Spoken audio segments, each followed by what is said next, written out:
From the PEP Radio Newsroom, this is the morning news for September 9th, 2025.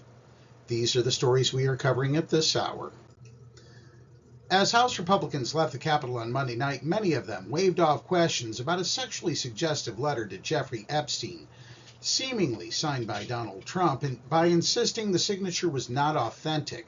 Trump has denied writing or signing the note. It's not a signature, said Representative Byron Donalds of Florida. I've seen Donald Trump sign a million things. Representative Tim Burchett echoed the skepticism, saying he believed the signature was forged. I've never known Trump to be much of an artist either, he added. It doesn't prove anything, Burchett said. Having a birthday card from Trump doesn't help the survivors and the victims. Representative Thomas Massie, who is leading a bipartisan push for a House vote to force the Department of Justice to release its Epstein files, downplayed the letter's relevance entirely. Meanwhile, Democrats are seeking answers about security clearance revocations. Democratic lawmakers on the House Intelligence Committee are asking the Trump administration how it justifies a decision to revoke security clearances for 37 current and former national security officials. In a letter sent Monday to Director of National Intelligence, Tulsi Gabbard, the lawmakers ask about the reasons that were used to support the revocations for each of the 37 people and whether standard clearance review procedures were followed.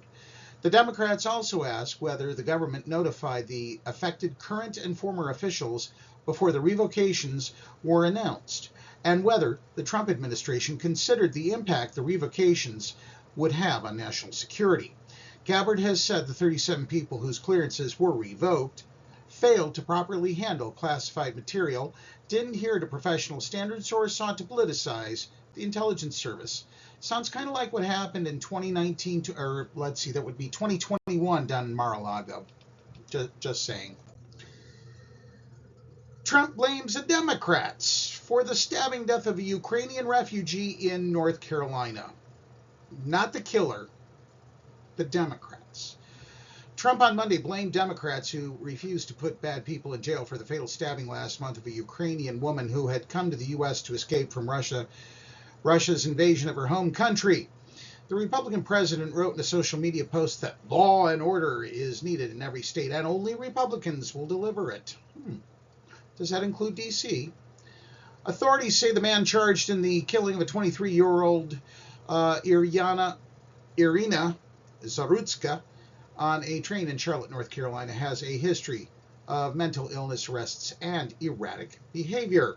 Trump singled out Democrat Roy Cooper, the state's former governor and U.S. Senate candidate, and urged North Carolinians to vote for Cooper's Republican opponent, Michael Whatley, in next year's midterm elections.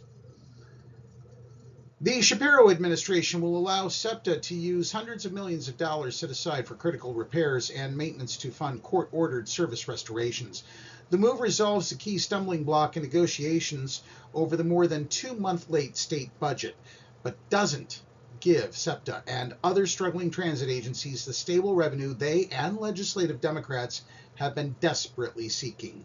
In a statement, Governor Josh Shapiro's office said that approving SEPTA to use up to $394 million in capital funds for its daily operations would preserve existing service and avoid planned service cuts for the next 2 years. These capital funds from the Public Transportation Trust Fund, or PTTF, pay for long-term projects and equipment like new trolleys and trains. And as President Donald Trump escalates his use of the National Guard in major American cities, some wonder whether he will focus his eyes on Pennsylvania.